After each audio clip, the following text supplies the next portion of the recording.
الحمد للہ الذی من جوز هذه الاشیاء والصلاة والسلام علی رسولہ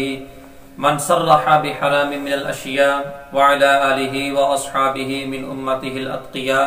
اما بعد فاعوذ باللہ من الشیطان الرجیم بسم اللہ الرحمن الرحیم۔ ناظرین، آج کی ہماری گفتگو موبائل فون کے اوپر زکوٰۃ کے حوالے سے ہے کہ ایسا مہنگا ترین موبائل فون کہ جس کی قیمت زکوٰۃ کے نصاب سے بھی بڑھ کر ہے،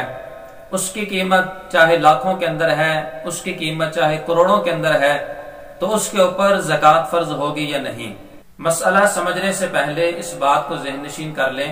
کہ وہ اشیاء کے جو آپ کے استعمال کے اندر ہیں ان کے اوپر زکوٰۃ فرض نہیں ہوتی۔ جو اشیاء آپ کے استعمال کے اندر ہیں وہ آپ کی حاجات اصلیہ کے اندر داخل ہوں گی، ان کے اوپر شرعی حوالے سے زکوٰۃ فرض نہیں ہوتی، اگرچہ ان کی قیمت کتنی ہی کیوں نہ ہو۔ اب موبائل فون ایک شخص نے لیا، اس کی قیمت لاکھوں کے اندر ہے یا اس کی قیمت کروڑوں کے اندر ہے، اس کا لینے کا جو مقصد ہے وہ اپنے لیے استعمال کرنا ہے۔ اس شخص نے اس کو بیچنے کے لیے یا بطور تجارت کے موبائل فون کو نہیں لیا بلکہ اپنے لیے لیا ہے، وہ چاہے اس نے شوق کے طور پر اتنا مہنگا موبائل فون لیا یا کسی اور وجہ سے لیا، تو ایسی صورت کے اندر اس شخص کے اوپر زکوٰۃ فرض نہیں ہوگی، کیونکہ اس کا جو ارادہ ہے وہ تجارت کا نہیں ہے بلکہ اپنے استعمال کا ارادہ ہے، اور یہ موبائل فون اگرچہ کتنا ہی مہنگا ہو یہ اس کی استعمالی اشیاء اور اس کی حاجات اصلیہ کے اندر داخل ہے،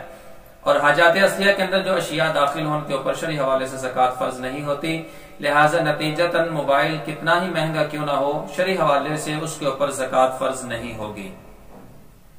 اللہ تعالی ہم سب کو شریعت مطہرہ کے مطابق زندگی گزارنے کی توفیق عطا فرمائے۔ الآن انا ابین بهذه الصورة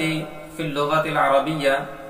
هل يجب الزكاة على الجور قيمته غاليا جدا، فاعلموا ان الجور قيمته غاليا جدا لا يجب عليه الزكاة ان كان في استعمالكم لأنه كان من حاجته الأصلية، والأشياء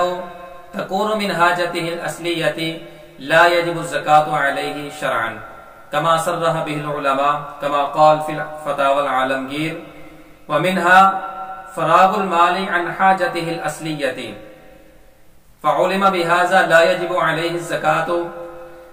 والله أعلم بالصواب، والسلام على من اتبع الهدى۔